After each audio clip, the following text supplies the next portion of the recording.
Ya, masih terkait dari dunia kesehatan, pemirsa, pada musim peralihan dari musim hujan ke musim kemarau atau pancaroba di tahun ini, kasus infeksi saluran pernafasan akut atau ISPA di Kota Palembang belum terjadi peningkatan yang signifikan. Akan tetapi masyarakat tetap dihimbau untuk dapat menjaga kesehatan.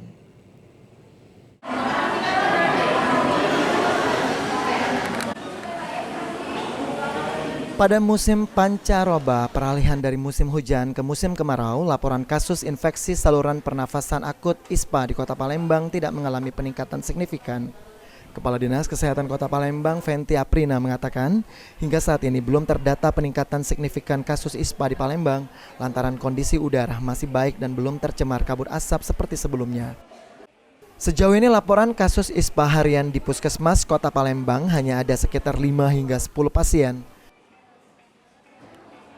Kalau untuk penyakit ISPA untuk tahun ini alhamdulillah kita tidak terdapat peningkatan ya yang signifikan karena memang juga asap kan nggak banyak ya tahun ini. ISPA ya rata-rata di puskesmas ya, di puskesmas itu mungkin sekitar 5 sampai 10 orang yang ISPA.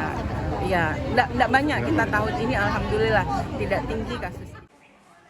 Kendati kasus ISPA belum mengalami peningkatan secara signifikan, namun pihak Dinas Kesehatan tetap menghimbau masyarakat agar tetap menjaga kesehatan dan segera ke puskesmas jika mengalami sakit. Sandi Pratama, PAL TV.